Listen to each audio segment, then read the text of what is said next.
Hi everyone, this is Jason here from Nathaniel School of Music. In this lesson, we are basically going to look at a really simple melody. Why I say it's a simple melody? Well, I think it's quite obvious. It just has three notes, which is E flat, F and G. I'm on the key of E flat major, so we're just going to use those three. Da na na na na na na. Just E flat, F, G, G, F, E flat, E flat. And the point of this lesson is obviously not to teach you that melody, because I think even if you've played the piano for like one day, you could probably figure out that melody. So the point of this lesson is to actually figure out how to harmonize that melody using a variety of harmonic options, a lot of tricks of the trade, if you will, which I've learned along the way, a lot of very classical approaches which people for years and years have been doing, and a few modern approaches, a few jazz, a few gospel versions, and a few thematic versions which you may find in movies. And I have actually put this all together in a performance. We've put out this video also on our YouTube channel, which you could check out. It'll also be presented at the end with all of this stuff in one neat rendition. And if you'd like, you can consider downloading MIDI files of this entire lecture, which basically is me performing it in a variety of ways. I'm playing the same thing with different rhythmic flavors, different melodic articulations, and so on and so forth. So if you'd like, the MIDI files are waiting for you on Patreon, and as always, all the notes, the notation related to the lesson. Before we get cracking, it'll be awesome if you could hit that subscribe button, hit the bell icon for notifications, give the video a like, leave us a comment with something you'd like to learn, and consider following us on Patreon, where you'll get all this stuff and a lot of supplementary material for a lot of our YouTube lessons. So before we discover all the harmonic options, let's first crack the melody line. The melody is on the key of E flat major. Three flats, right? E flat, A flat, and B flat. So the tune basically goes just that 1 2 3 3 2 1 1, which is E flat, F and G, the 1 2 and 3. You could also sing it with swaras if you know. Sa re ga ga re sa sa, E flat, F, G, G, F, E flat, E flat. Try to maintain it with a steady pulse. That always helps in the initial stages. So again. So that's your melody. So the first thing you can do with this melody is try to embellish it with fifth chords. And that's my first style of harmony. So a fifth chord will just be root, fifth, octave. Now you could play this stuff anywhere. So if I actually stack a fifth with each melody note, it will already sound quite thick.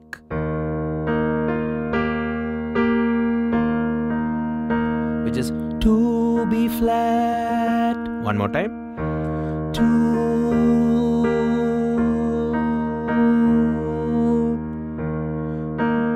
You could even play the B flat and the E flat on the top end.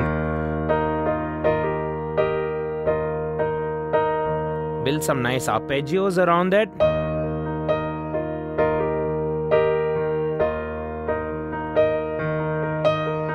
Whenever the melody is chilling out or resting,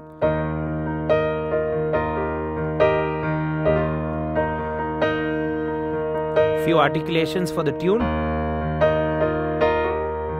You can do, instead of going, you can do, or just that. So the fifth itself adds a lot, and along with the fifths, you could color it up with other notes of the scale, like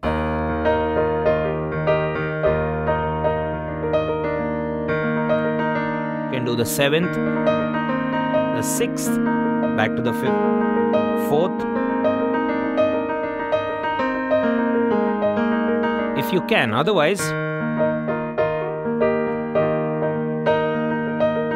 that works. Or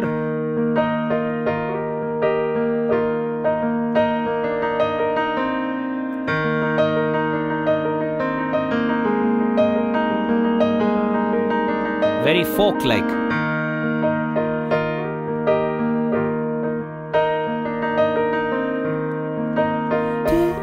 Same melody goes on. So that's about fifth chord. So write down your root, your fifth, and then you can play the fifth and the root to just embellish any melody, and it kind of works. So the only challenge with the fifth and the melody is it doesn't serve a lot of chord possibilities or a lot of harmonic possibilities.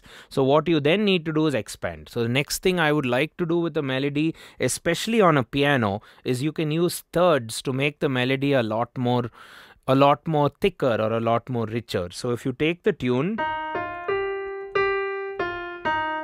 rather thin, but with the thirds,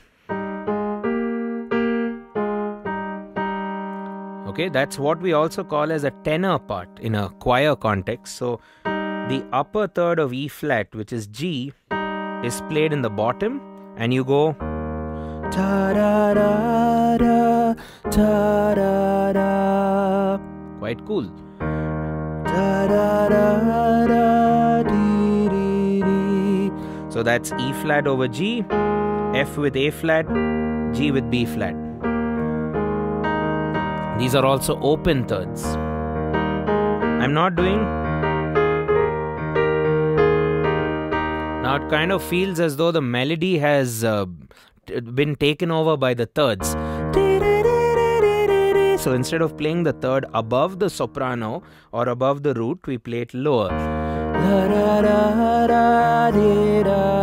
And we have the tune on top, which has just become a lot more thicker or a lot more richer. So melody with fifths we've seen, melody with thirds. Now the next thing which we start doing harmonically is look at our cadences. There are 4 classical cadences which are generally taught with respect to analyzing classical songs, modern day pop and rock, or pretty much any song. The classical cadences are the authentic cadence, which is the 5 going to 1. In this case, B flat or B flat dominant 7th going to E flat. So that's the authentic or the perfect cadence. Then you have the half cadence, which is essentially any chord landing or ending at the 5. So that would go. So that's your 2. 2 is F minor because F is the 2 of E flat. So that's 2 going to 5, or you could do 4 going to 5. That's 4, 5, 1.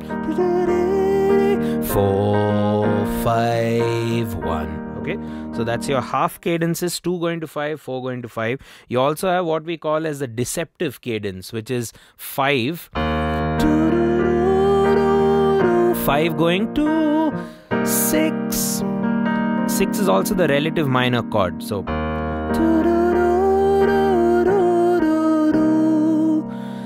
5 going to 6. You see all these options are there. That's authentic. Half cadence, 2 going to 5. That's 2 going to 5, or that's 4 going to 5, or you do the deceptive cadence, which is, and you can add the deceptive with a secondary dominant.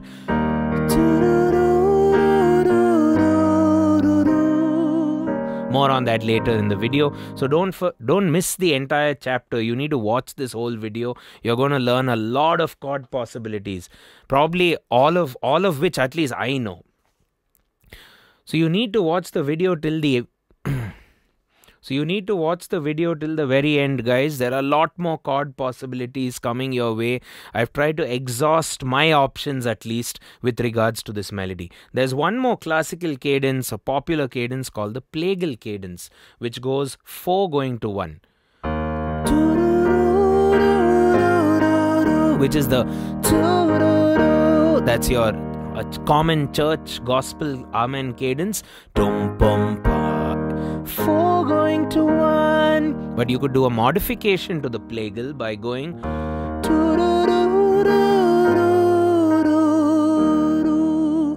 a minor 4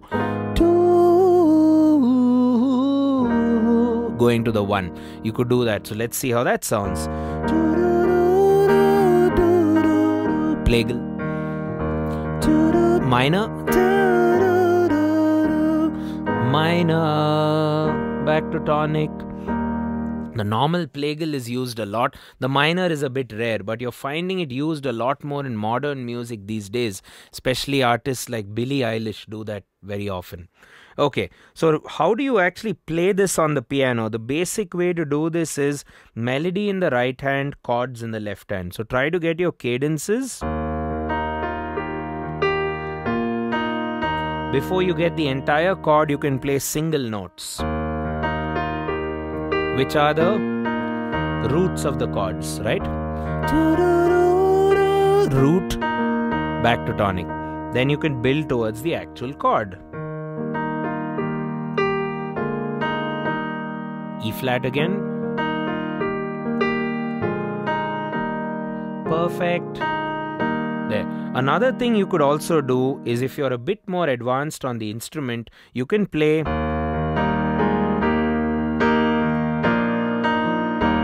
the entire chord in your right hand itself as an inversion. See? I'm playing B flat and E flat, but I'm making sure to squeeze or keep the melody at the top end. So this requires more than hand independence, it requires finger independence, which I would not advise you to do if you're just about starting off with the keyboard. So you should go, if you know this technique, you play. See, no left hand, only right hand. With the bass,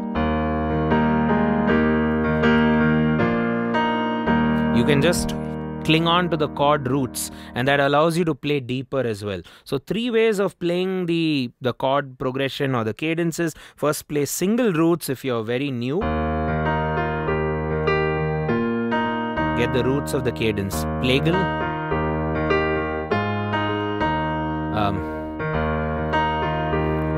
half, or deceptive, and then with the chords. You could play the chords exclusively in the left, or you could do it in the right hand by inverting the chord so that the melody line is up top. So that's how I'm going to demonstrate pretty much even the latter part of the cadences and other harmonic options. You either play the melody with chords there, or you do melody and the chords here in the bass. Right, guys? So those were the cadences again, authentic or perfect. Then we have half cadence, then we have the deceptive cadence and the Plagal cadence, which all have their own variations. Moving forward. So another nice strategy with the same melody is to play it with what I call as the line cliche bass, or a scenario where your bass just drops chromatically down, and it could also climb chromatically up or diatonically up if you want to do it in either way. And I'll just give you an idea and then show you what exactly is going on.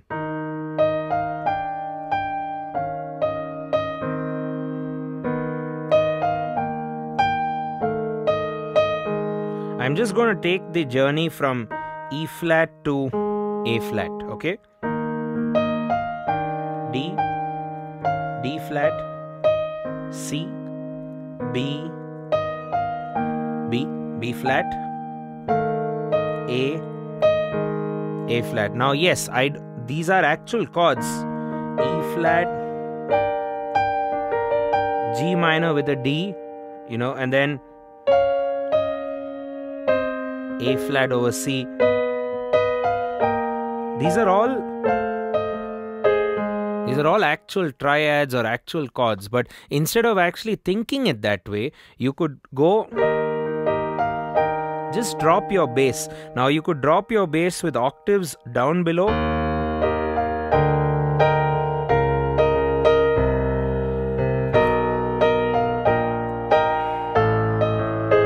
Or you could even do it with keeping the pinky on the root and just dropping chromatically.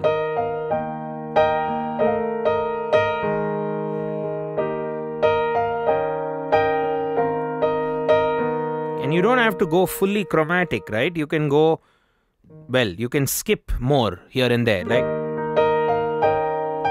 see here I didn't play the D. Ta-da! But I could also go fully chromatic. And see how I'm supporting my melody here with the fifth embellishment, with the fifth.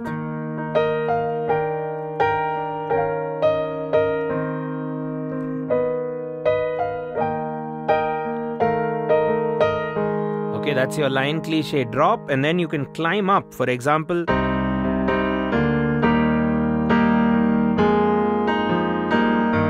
check that out. C, D, E flat, F, E flat over G, A flat, F over A, end on B flat. So what did I do there? That's my climbing chords, as I'm calling it. C, E flat, so C minor to E flat. Instead of going directly, I go with a passing D.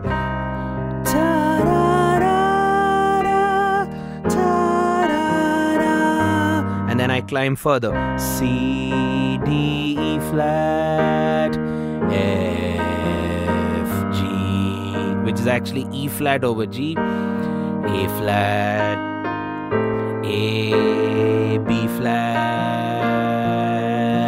You can continue and you can loop it. Ba, G, A flat, and it loops.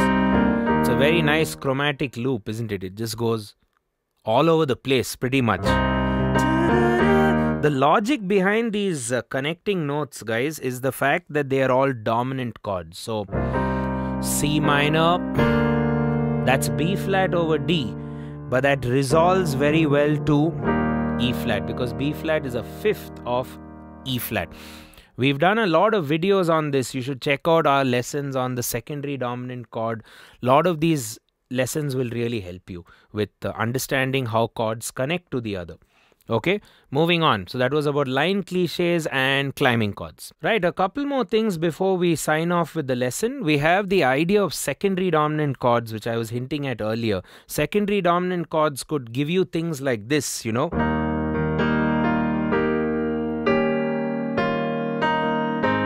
So you could play a chord from out of the scale, a dominant chord, coming back to a chord from within a scale, which is pretty much what a secondary does. So we've put a chart together with all the secondary chords of E flat major. You should check it out in the notes, which you can download. So let's break this down. So let's say I wanted to go from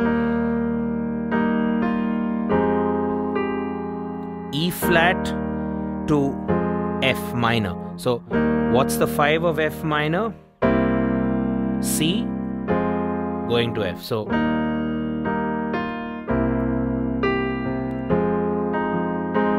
it works quite well. C takes you to the F minor. Or let's say you wanted to go to, you want to go to the G minor from E flat to G minor. What is the fifth of G? That is D7th or D.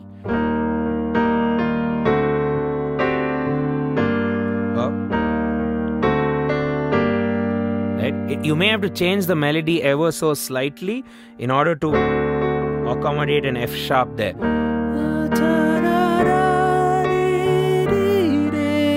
Now let's say I wanted to go to A flat, which is the 4 major. I can do that via the 1 dominant itself.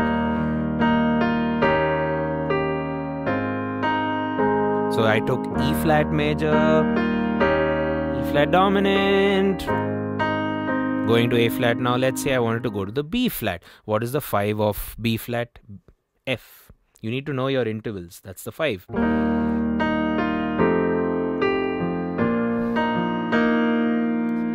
All works. In most cases, you don't even have to change your tune. The tune can be the same. What if the final hurdle now is to go to the 6 minor, which is the next chord of the scale.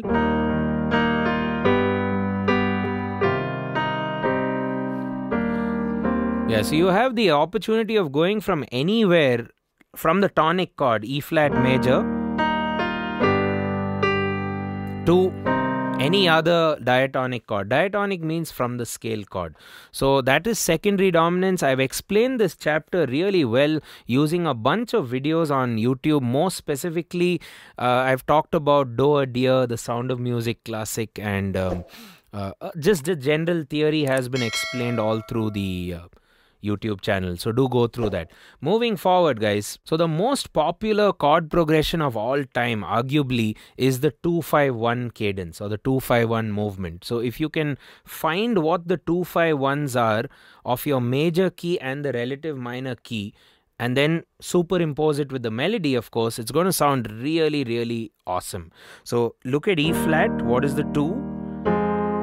F minor. B flat becomes the dominant 5, which you can color by playing as a 7th or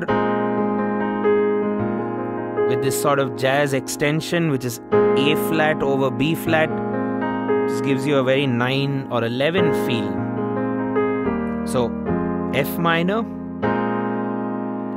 B flat 11 or B flat. You can just call it B flat major, and that resolves to E flat. So F, B flat, E flat, F minor, B flat dominant, E flat major. So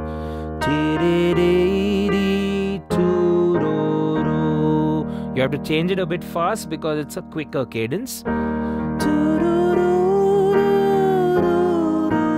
At least that's how I'm playing it. You could also go. You could go evenly. F minor, B flat, or go quicker in a gospel.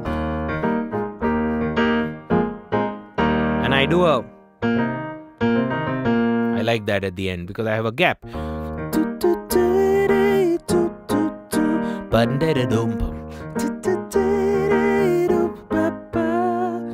There we go. And now coming to the 2-5-1 minor. So how the 2-5-1 minor works, guys, would be you want to go to the relative minor of E flat, which is C minor. So to go there, what is C minus 2-5-1? You have to ask yourself the question, which will be, that will be D diminished, going to G7th, landing onto C minor. So C minor is the relative key of E flat major. You need to know that. You can do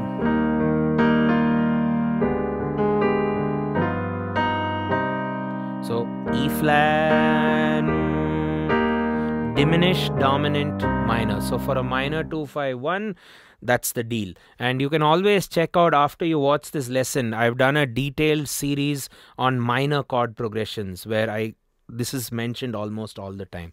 So major 2-5-1, minor 2-5-1, pretty much both work for us. So two other very interesting approaches which I have for you. They use borrowed chords, and I've named them with rather unofficial names because it's not there in the textbooks.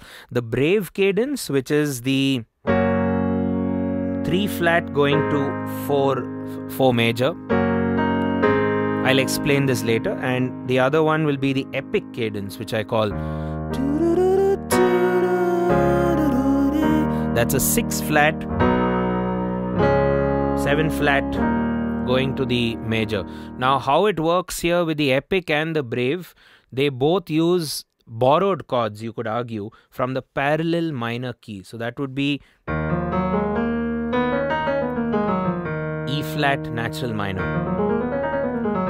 which has a flat 3, a flat 6 and a flat 7. The flat 3, the flat 6 and the flat 7 always will form major chords. So that's F sharp major, B major, D flat or C sharp major. So demonstrating it with the melody we have,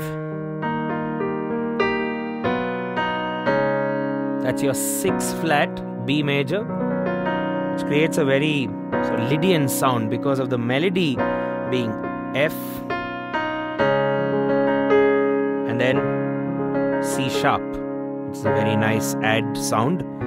So that's the epic one. Doesn't it feel epic? So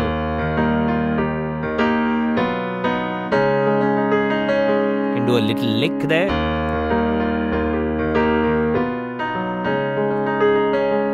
You can do the brave option.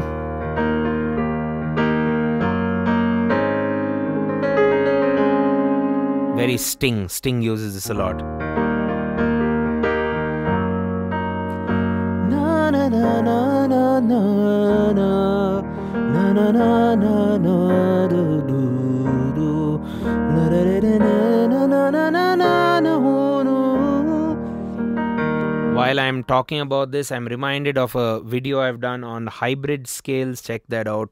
I've also talked a lot about this stuff as well, borrowed chords and other movement. Just one or two more final variations of this entire melody. Remember, the melody is still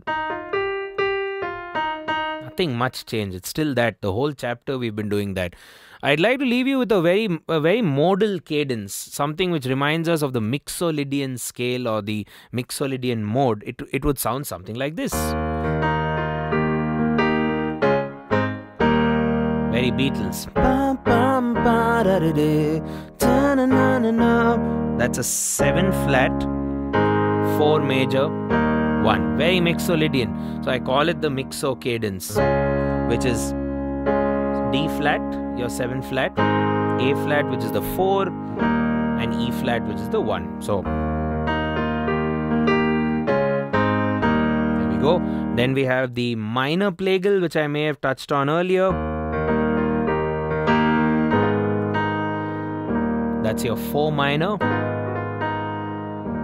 You could play around with that. 4 minor, 1 major, 4 major, 1 major, 4 minor, 1 minor. Of course, in this melody, it won't support since there is already a major third. So I've put together all these variations in one performance, which is going to follow the lesson. So instead of me revising everything which I normally do, I've actually performed it, and I have clearly mentioned what is going on in each cadence in each chapter, and you need to watch that. So before I sign off, guys, it'll be awesome.